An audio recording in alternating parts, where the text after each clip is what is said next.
आदाब नाज़रीन, जी सलाम में आप सभी का इस्तकबाल है। आप देख रहे हैं हमारा खास प्रोग्राम आपकी बात। मैं हूं आपके साथ बुशरा खानम फहद।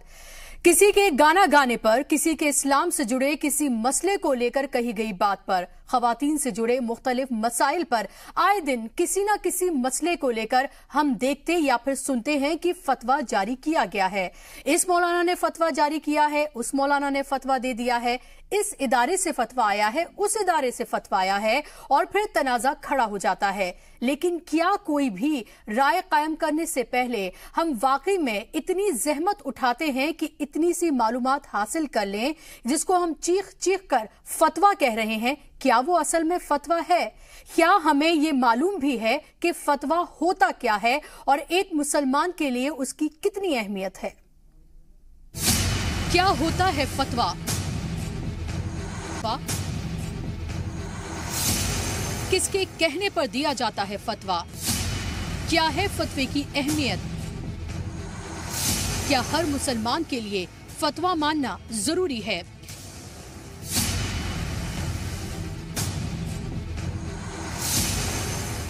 ये वो सवाल है जो फतवा का लफ्ज आते ही सबके जहन में आते हैं और इस लफ्ज को लेकर बहुत गलत फहमियां भी लगातार पैदा की जा रही हैं। आखिर क्यों ये एक लफ्ज लगातार सुर्खियों में है, ये तो आपको बताएंगे ही, लेकिन उससे पहले आपको ये जानना जरूरी है कि फतवा आखिर होता क्या है।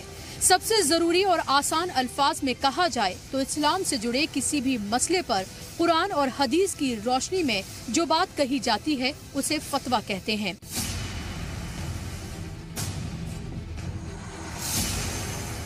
दरअसल इसे एक राय के तौर पर भी देखा जाता है। किसी भी छोटी बड़ी बात पर कोई भी मौलाना को फतवा देने का हक नहीं है। अगर कोई शख्स किसी दीनी मसले को लेकर कोई सवाल पूछता है तो एक मुफ्ती को ही इसका जवाब देने का हक है।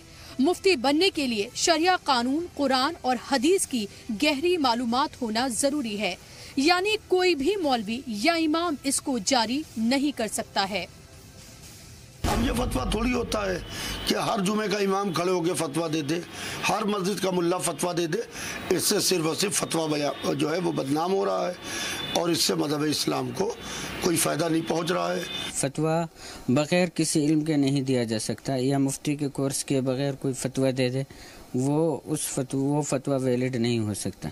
असल वही बताएगा जो कुरान और हदीस को जानता होगा, जो उलमाए किराम की सोहबत पूरी तरीके से ले चुका होगा, उलमाए किराम बाकायदा उसको सनद दे चुके होंगे, वही फतवा दे सकता है। फतवा किसी दूसरे के लिए नहीं दिया जाता या दूसरे के नाम से नहीं दिया जाता, बल्कि ऐसा होता है कि जिस आदमी को अपनी लाइफ में कोई दुश्वारी हो तो अपनी लाइफ के बारे ही में पूछ सकता है। किसी का नाम लेकर के कि फला आदमी ने ऐसा किया तो आपकी क्या राय है, तो उस पर फतवा नहीं दिया जाता। आमतौर से रिजेक्ट कर दिया जाता है कि जो उस आदमी का मामला है वो साहिब मामला खुद पूछे, उसके बाद उसका जवाब दिया जाता है। जहाँ तक फतवे का सवाल है, फतवे को गलत तरीके पर लोगों ने प्रचारित किया है।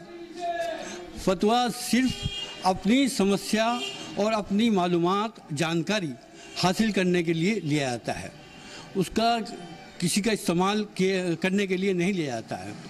लेकिन कुछ लोग उसका गलत इस्तेमाल करते हैं, जो कि बिल्कुल गलत है।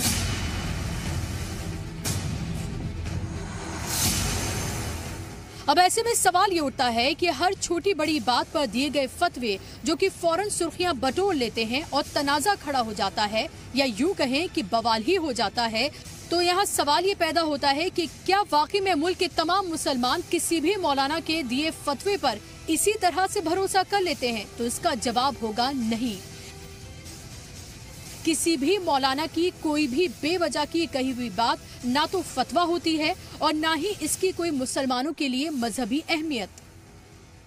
ये बात भी सच है कि कुछ मौलाना झूठी पब्लिसिटी पाने के लिए या किसी लालच में इस तरह के बयानात जारी कर देते हैं जो लोगों को फतवे के नाम पर सुर्खियां बनाने या बहस करने का बैठे बिठाए मौका दे देते हैं, और सवाल तमाम मुसलमान और इस्लाम पर खड़ा हो जाता है। अहम बात यह है कि तमाम लोगों को ऐसी किसी भी अफवाह, बयान या फतवा कहे जाने वाली चीज से बचना है, और असल में फतवा क्या है इसको लेकर बेदारी पैदा करने की भी सख्त जरूरत है। ब्यूरो रिपोर्ट के साथ बुशरा खानम फहद, जी सलाम।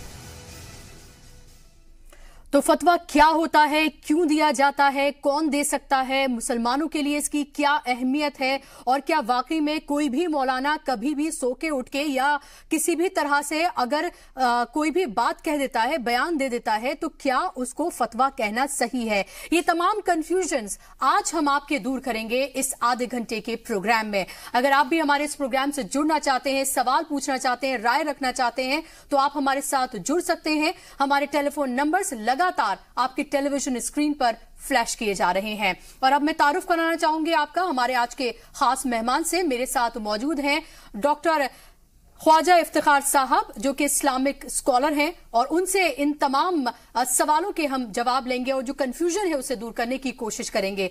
इफ्तिखार साहब, अक्सर हम देखते हैं, चाहे हम टेलीविजन स्क्रीन पर देखें, अलग अलग चैनल्स पर देखें, अखबारों में देखें, हर कुछ दिन बाद ये आता है कि फला मौलाना ने इस मौजू को लेकर, उस मौजू को लेकर फतवा दे दिया है। तो क्या किसी की कही गई कोई भी बात को फतवा कहा जा सकता है? देखिए, कुछ बुनियादी बातें पहले हमें और हमारी जो सुनने वाले हैं, जो इस प्रोग्राम को देख रहे हैं, उनको समझनी ज़रूरी है जी। लेकिन उससे पहले मैं आपको मुबारकबाद दूंगा कि फतवा इतना एक बदनाम ज़माना लफ्ज़ हो गया है और बरस से इसका मिसयूज़ और अब्यूज़ होता रहा है। आज आपने बड़ा अच्छा किया कि आपने इस मौजू पर एक प्रोग्राम किया है, शुक्रिया। देखिए, हमारे दीन इस्लाम में मुख्तलिफ एक्टिविटीज़ के लिए मुख्तलिफ लोगों को मुकर्रर किया गया है। जैसे मस्जिद में नमाज की अदायगी के लिए इमाम का तकर्रुर है और इमाम होने की कुछ शराइत हैं। इसी तरीके से हाफिज हैं जो कुरान का हिफ्ज करते हैं, जो तरावी में कुरान सुनाते हैं, उनको हम हाफिज कहते हैं। इसी तरीके से हमारे यहाँ कारी होते हैं जो कुरान की क़िरात के माहिर होते हैं। इसी ज़ुमरे में हमारे उलमा आते हैं। उलमा के अंदर भी हमारे मुफ्तियान आते हैं। मुफ्ती वो शख्स होता है जो न सिर्फ ये कि मुकम्मल आलमियत किया हुआ होता है, बल्कि उसका स्पेशलाइजेशन होता है फतवे के हवाले से। यानी फतवा किसको कहते हैं, किस फतवे को एंटरटेन किया जाए, किस फतवे की क्या बुनियाद है, क्या उसकी शरह है, क्या उसका पस मंज़र है, क्या उसका जवाब होना चाहिए। जैसे आपने शुरू में कहा प्रोग्राम में कि कुरान और हदीस की रोशनी में किसी भी इन शख्स का, किसी भी इदारे का ये इख्तियार है कि वो एक सवालनामा, एक प्रश्न पत्र, एक क्वेश्चनायर जो है वो तैयार करे। अब वो जो क्वेश्चनायर होता है वो आपकी अपनी उपज होती है। उपज का मतलब ये है कि वो आपका सवाल है। अब जिस मेयार का आपका सवाल होगा, जितना फैला हुआ आपका सवाल होगा या जितना सुकड़ा हुआ आपका सवाल होगा, उसी के मुताबिक जो है वो राय आएगी। अब जो आपने एक सवाल बीच में उठाया कि क्या फतवा जो है वो सब पर लाजिम है, इसका जवाब ये है कि जो शख्स फतवा हासिल कर रहा है, शरन उस पर फतवा लाजिम नहीं है, अखलाकन उस पर फतवा लाजिम है। उसकी वजह यह है कि उस शख्स ने ये महसूस किया कि एक मुसलमान होने की हैसियत से मुझे पहले अपने दीन में इस हवाले से क्या आ रहा है मैं उसको जान लूँ। तो आप इल्म हासिल करने के लिए, उस सूरत हाल को समझने के लिए और जानने के लिए एक आरा हासिल करते हैं। आरा का मतलब होता है एक ओपिनियन आप लेते हैं, और वो ओपिनियन जो है वो हर गली और कूचे में नहीं दिया जाना चाहिए। हमारी बदकिस्मती एक माशरे के तौर पर यह है कि कहने को तो बहुत बहुत बड़े इदारे हैं और कहने को बड़े बड़े हमारे उलमा हजरात हमारे दरमियान में मौजूद हैं, लेकिन जहाँ हमको मसाइल का सामना है और उन मसाइल के हवाले से जो इदारा जाती एक निज़ाम कायम होना चाहिए था, उसका हमारे यहाँ मुकम्मल तौर से फुकदान है, जिसको ये एब्सेंस है। मिसाल के तौर पर दारुल इफ्ता। अब दारुल इफ्ता का मतलब ये है कि एक ऐसा मुनज़्ज़म निज़ाम जिसके अंदर निहायत क्वालिफाइड किस्म के तजर्बेकार दीन के माहिर, जो कि कुरान को मुकम्मल जिसकी फहम रखते हों, हदीस की मुकम्मल समझ रखते हों, और जो फतावे हमारे दरमियान में दिए हुए फतावे, जैसे मिसाल के तौर पर अगर मैं बरेलवी हजरात की बात करूँ तो फतावे रज़विया से उनको पूरी वाक़फ़ियत होनी चाहिए। अगर मैं देवबंद की बात करूँ तो उसमें हमारा शफरी थानवी रहमतुल्लाह अलैह के जो फतावे हैं उनको पूरी जानकारी होनी चाहिए। और इसके अलावा ये तमाम चीज़ें होनी चाहिए। हमारे साथ कॉलर भी जुड़ गए हैं अपने सवाल के साथ। शौकत अली साहब हमारे साथ नागपुर से। शौकत साहब, बताइए अपना सवाल। आज मेरा सवाल ये है जी कि हमारी सुन्नी मस्जिद है, अब सुन्नी मस्जिद से अगर किसी यानी पहले हदीस वाले का मौत का अगर ऐलान कर दिए तो ये गलत है क्या कहा इन्होंने? ये कह रहे हैं कि अगर सुन्नी मस्जिद से अगर अहले हदीस के किसी की मौत का या किसी चीज का वो ऐलान कर दिया जाए, क्या ये सही है, क्या वो जायज है? देखिए, पहली बात तो ये समझिए कि जिसने भी आपको ये समझाया कि मस्जिद जो है वो सुन्नी मस्जिद और शिया मस्जिद होती है, सबसे बड़ा जुल्म तो उसने ये किया कि जो आपके जहन में और आपकी नफ्सियात में ये बात डाली। एक बात। दूसरी बात ये है कि मस्जिद जो है वो एक ऐसी जगह है कि जहाँ से हस्बे ज़रूरत कोई ऐसा समाजी ऐलान किया जा सकता है कि जिसका ताल्लुक फलाह से हो, बेहतरी से हो, इत्तिला से हो, किसी के इंतकाल से मुताल्लिक़ दिया जा सकता है, या कोई महल्ले में, इलाके में कोई ऐसी तकरीब हो रही है जिसमें कि लोगों को शिरकत करनी चाहिए, कोई वाज हो रहा है, कोई मजलिस हो रही है, इसके लिए ये सब होता है। एक और कॉलर हमारे साथ कर्नाटक से जुड़ गए हैं। जी बताइए अपना सवाल, क्या पूछना चाहते हैं आप? हाँ, हेलो मैडम जी। हाँ नमस्ते जी, सलाम नमस्ते जी, नमस्ते। हाँ, ये मैडम जो बात में चल रहा है, जो टीवी डेली हम जो देखता है, ये जो फतवे के जो बात आ जाते हैं जी, ये फतवे के बाद जो टीवी के अंदर जो दिखाते हैं, जो पब्लिक जो औरत को सब कुछ भी ये फतवा तो जानते ही नहीं, समझ के वो जो बात करते हैं, तो फतवे की अहमियत ही नहीं उनके पास, बोले तो कैसा क्या वो फतवे का इज़हार करने पड़ता है। जी, इसीलिए तो हमने ये प्रोग्राम रखा है ताकि आपको ये बता सके हम कि दरअसल फतवा होता क्या है और इसकी अहमियत क्या है। ख्वाजा साहब, लेकिन सवाल इसके साथ ये भी है कि क्या किसी का पर्सनल पूछा गया सवाल पर्सनल तरीके से क्या उसको पब्लिक करना जायज है? माना कि मेरी कोई परेशानी है, मेरी कोई प्रॉब्लम है, मैंने किसी मुफ्ती के पास में गई, मैंने वो सवाल पूछा, उन्होंने मुझे पर्सनल जवाब दे दिया, लिखित में या कैसे भी, क्या उसको पब्लिक कर देना ठीक है? देखिए, मैं आपको एक मिसाल दूंगा। आजकल हमारे माशरे में, अभी मैं मुस्लिम माशरे की नहीं, मैं पूरे माशरे की बात कर रहा हूँ, आजकल हमारे माशरे में बहुत नफ्सियाती मसाइल पैदा हो रहे हैं। आप नफ्सियाती मसाइल के लिए आप एक साइकेट्रिस्ट के पास जाते हैं और आपकी जो साइकेट्रिस्ट के साथ में आपकी जो मीटिंग होती है, वो जो सेशन होता है वो आपके और साइकेट्रिस्ट के दरमियान में होता है, जिससे आप अपनी तमाम दिल की बातें कहते हैं, अपना पूरा मसला बताते हैं और वो उस पर किस तरीके से हीलिंग होनी चाहिए वो आपको समझाता है। इसी तरीके से जहाँ तक फतवे का ताल्लुक है, देखिए फतवे की कई किस्में हो सकती है। एक तो वो है जिसका अभी आपने जिक्र किया, यानी एक शख्स का अपनी ज़ाती हैसियत में एक मसले को लेकर मुफ्ती हजरात के पास में या दारुल इफ्ता में जाना और उस पर एक राय हासिल करना, ये खालिसतन दारुल इफ्ता या मुफ्ती साहब जो जिनके सामने सवाल रखा गया है उनके और उस शख्स के दरमियान का निजी मामला है। ये पब्लिक प्रॉपर्टी नहीं है और इसको पब्लिक प्रॉपर्टी नहीं बनाया जाना चाहिए, एक बात।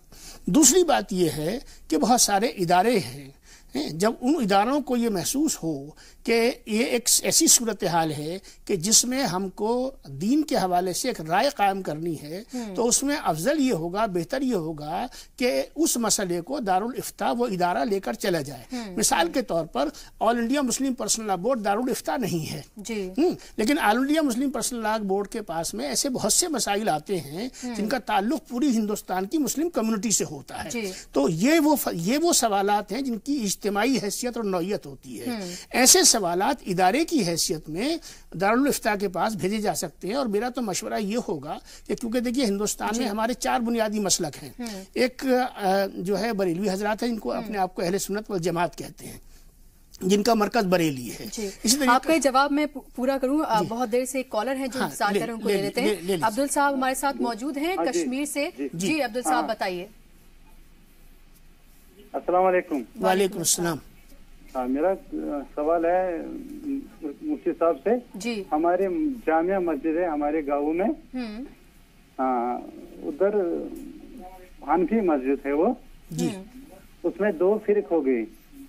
एक तो हो गई वो कहते हैं हम अहले हदीस वाले हैं, तो एक कहते हैं हनफी जी।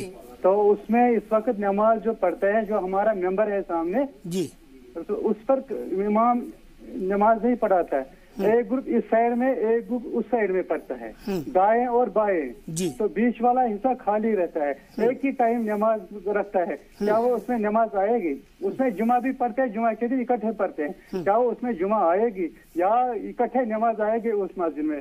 शुक्रिया मौलवी साहब। دیکھیے آپ کے سوال کا جواب یہ، پہلی تو بات یہ ہے کہ یہی بڑی افسوسناک صورتحال ہے کہ ایک مسجد میں بیک وقت 2 نمازیں ہو رہی ہیں۔ میں آپ کو مثال دوں، علی گڑھ مسلم یونیورسٹی کی جامع مسجد ہے، اس میں پہلے نماز ہوتی ہے، حنفی حضرات نماز پڑھتے ہیں اور نماز مکمل ہوتی ہے، اس کے بعد کچھ وقفے کے بعد میں اہل تشیع حضرات کی نماز ہوتی ہے اور دونوں نمازیں بڑے آرام سے ہوتی ہیں اور برسا برس سے ہوتی آ رہی ہیں۔ تو یہ تو ایک نظم ہوا، لیکن جیسا آپ بتا رہے ہیں اگر وہ صحیح ہے کہ بیک وقت مسجد کا درمیانی حصے کا مطلب میں یہ سمجھوں گا کہ وہ حصہ جہاں پر مسجد کا اصل ممبر اور اصل مصلی ہے، جہاں سے نماز کی قیادت کی جانی چاہیے، جہاں سے امامت ہونی چاہیے، اس حصے کو چھوڑ کر ایک الگ ممبر بنا لینا دائیں طرف اور دوسرا ممبر بائیں طرف بنا لینا، میں سمجھتا ہوں کہ ہماری اس میں شریعت میں نہ اخلاق میں اس چیز کی کوئی اجازت میرے خیال سے تو نہیں ہونی چاہیے۔ بیک وقت 2 نمازیں نہیں ہو سکتی۔ بالکل، چلیے فتوے پہ جو ہم بات کریں لگاتار، اس کے اور بھی کئی اہم پہلو ہیں جس پر ہم بات کریں گے اور رائے لیں گے، لیکن فی الحال وقت یہاں پر ہو گیا ایک بہت چھوٹے سے بریک کا، کہیں جائے گا نہیں، جلد لوٹ رہے ہیں۔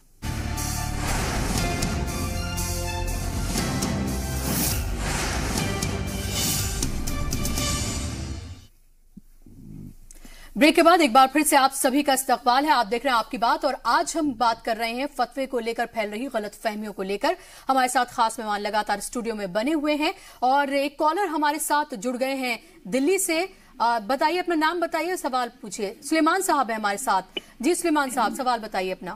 یہ جو خواجہ افتخار صاحب بیان فرما رہے ہیں فتوے کے بارے میں، جی، تو اس میں شرعی مسئلہ یہ ہے کہ فتویٰ جو ایک اسلامی اسکالر مفتی جو ٹریننگ یافتہ ہوتا ہے وہ دیتا ہے، وہ اسلامی قوانین کو ملوث رکھتے ہوئے دیتا ہے، تو وہ ایک رائے نہیں بلکہ شرعی حکم ہوتا ہے، اس پر ہر مسلمان پر عمل کرنا واجب ہے۔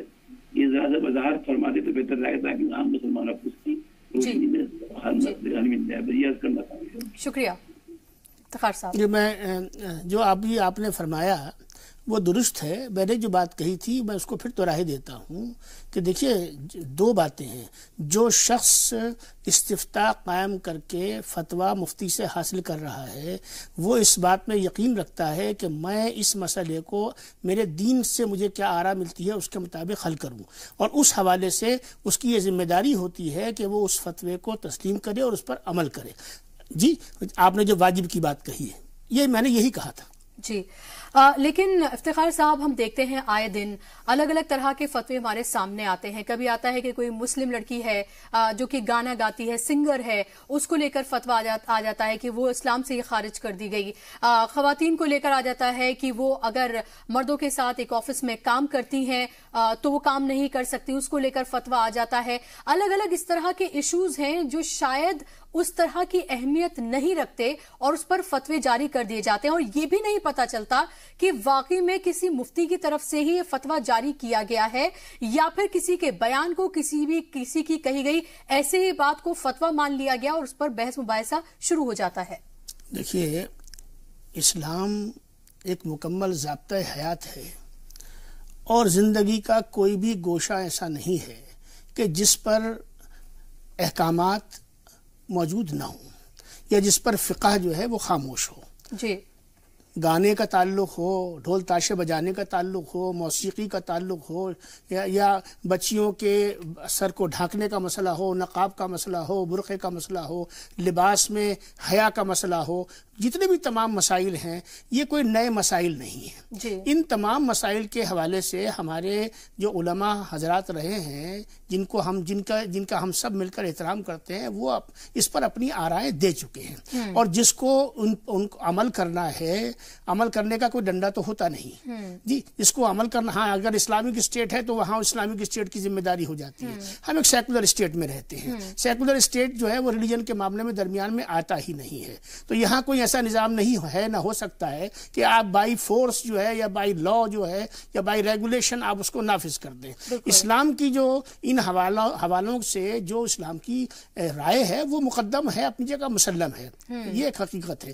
اب جو بات ہے، دیکھیے ہم جس معاشرے میں رہ رہے ہیں، یعنی آپ یہ دیکھیے کہ دین تو اپنی جگہ ہے، مگر میں اپنے آپ سے پہلے پوچھتا ہوں اور باقی پھر لوگوں سے پوچھتا ہوں کہ بھائی مجھے یہ بتائیے کہ ہم ایمانداری سے جو ہے اللہ کو مان رہے ہیں اللہ کی نہیں مان رہے, رسول کو مان رہے ہیں رسول کی نہیں مان رہے, اولیاء اللہ کو مان رہے ہیں اولیاء اللہ کی نہیں مان رہے, پھول چڑھا رہے ہیں چادریں چڑھا رہے ہیں, مگر ان کی جو پیچھے وہ تقویٰ چھوڑ گئے, جو تعلیم چھوڑ گئے, کہ آپ ان کی اس کے آس پاس بھی نہیں ہے, بالکل, اس کے آس پاس بھی نہیں ہے, جو ان کی بتائی ہوئی چیزیں ہیں اس پر آپ عمل نہیں کرتے. ایک کالر اور ہے ہمارے ساتھ, فراد ہیں ہمارے ساتھ, بدایوں سے جڑ گئے ہیں. جی بتائیے آپ کا سوال.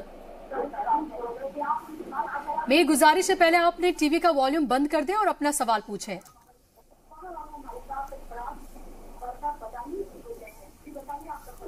السلام علیکم. وعلیکم السلام. السلام علیکم. جی بتائیے. جی میں یہ پوچھنا چاہتا ہوں کہ ایک دیوبند خیالات کے ایک صاحب سے ان کا انتقال ہوا, تو سنی جماعت کے ایک مولانا صاحب نے ان کی نماز جنازہ پڑھائی اور ان پہ فتویٰ لگا دیا گیا امامت کے لیے, اور وہ پھر جبکہ امامت نہیں کر رہے ہیں, تو اس کے بارے میں نظریے سے آپ کا کیا خیال ہے؟ دیکھیے جہاں تک نماز جنازہ کی ادائیگی کا تعلق ہے, جی جو بھی کلمہ گو ہے جس کا عقیدہ درست ہے وہ نماز جنازہ کی امامت کر سکتا ہے, اس میں سنی اور وہابی کا کوئی مسئلہ نہیں ہے.